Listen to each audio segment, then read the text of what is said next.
We're up to 156 in Shmiras Halashon. Why is Yiras Shamayim necessary for someone who wants to guard his tongue? And how should he pursue such Yiras Shamayim? Says the Chafetz Chaim in the book of Tehillim, David HaMelech declares, the beginning of wisdom is the fear of Hashem. In the book of Mishlei, David HaMelech's son Shlomo HaMelech declares, he says, the beginning of wisdom, what would you think is the beginning of wisdom? Wisdom. Getting a little bit of wisdom, right? So that's what Shlomo HaMelech says. The beginning of wisdom is to acquire wisdom, right? Learning Torah. Now, it seems like that's a stira, it's a contradiction. One says it's Yiras Shamayim, and the other one says it's wisdom itself. That's the beginning of wisdom. However, there's no contradiction. For Chazal have taught, if there is no Yiras Shamayim, then there is no wisdom, and if there is no wisdom, there is no Yiras Shamayim. Now, elsewhere, Shlomo HaMelech teaches, if you seek it out, if you search out learning Torah, like silver, and you search for it like buried treasures, then you will comprehend the Yiras Shamayim, and the knowledge of Hashem you will find. So those who search for silver and other precious items do not engage in it for like a day or two. They pursue it relentlessly, meaning non-stop, until they discover it. And then they begin to search for more. I mean, I read this whole thing about this guy who searches for treasures, hidden treasures around the world. And he's got a good couple treasures always that he's searching for at the same time. Successful. Yeah, he's found supposedly like over 100, treasures. What's the treasures? His treasures or real treasures? Oh, real treasures. I mean, they were like boats that sank, or pirates that buried treasures, and maps and all kinds of things. Serious? You have to realize that the world's been around for a couple of years, so there's been a lot of pirates and people who lost things, and there were people who were attacked, and then there were cities that were conquered, and I mean, listen, all the kalim of the Beis Hamikdash are hidden somewhere. That would be like probably that would be the ultimate treasure of finding.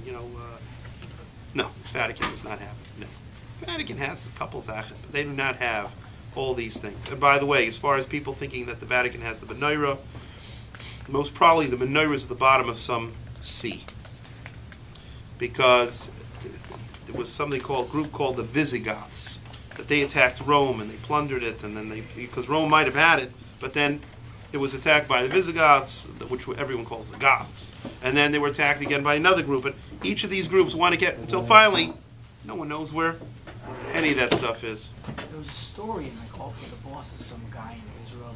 Yeah, that's not the treasure that we're talking. That's a different treasure. That's Canaan with the base. That's right. That's also Kalim with the Beis Hamikdash. But I'm saying that's not the stuff that you're talking about from Rome. No. That's right. But, that's my point. The stuff in the Living Torah Museum, are those other stuff really from the Beis Hamikdash? Yeah.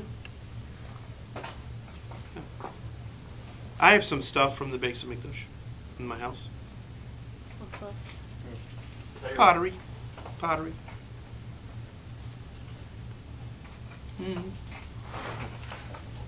I do.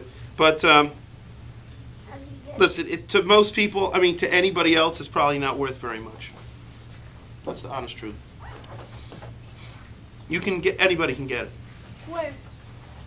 You don't even have to go buy it. You can go find it. Just go out in the desert. I went where the Mishkan was. Mishkan of Shilai. All right, let's not. It's a whole long thing. Anyway, so people who search for treasure, they don't search for a day or two. They spend, inordinate amount of times. They just keep going and going and going. So now, so it is with Yiras Shamayim. A Jew who is always thinking about Hashem's greatness and the good which Hashem is constantly giving to us will ultimately get to higher madregas of Yiras Shamayim. Right? That's if you're thinking about Hashkacha pratis, you think about this stuff. Without such growth, one's wisdom is going to do him very little good. A person lacking in Yiras Shamayim will be uninspired to fulfill the mitzvahs and all the details, no matter how well he's learned them. There's a lot of people, they know tremendous amount. I met a guy, mamish, tremendous, you would call him a Talmud Chacham. Tremendous. However, the guy is completely nothing to do with Yiddishkeit. Okay? He's a Jew. Huh? Because he's learned. He's learned a tremendous amount. And he's very, very smart. I learned with him in Telz Yeshiva. He used to come to Telz Yeshiva to learn with me. I was learning, before I used to learn with the Rosh Kollel, he used to come each morning and he would learn with me. Someone fixed him up to learn with me. They said maybe one day I could get him. He wrote a bunch of Svarim. They thought, one second. So they got him to come learn with me. And every day I would learn with him and I would show him how what he wrote, it's not true. Even though he's a very smart guy, I showed him how you made a lot of mistakes and the things that you're basing it on are not true. Today, he's from. His kids go to yeshiva. And he's, like, does tremendous tshuva for all that stuff that he did. So you never know. You get what I'm saying? But it's only because I mamish, talked to him about Hashem and Hashem and Hashem and Hashem, Yiras Shamayim. That was what it mamish turned the tables. Before that, he had been a very smart guy. He knew a lot of stuff, but it meant zero. So now, a person who's got Yiras Shamayim is going to be constantly worried to make sure that the laws that he knows are going to be done properly.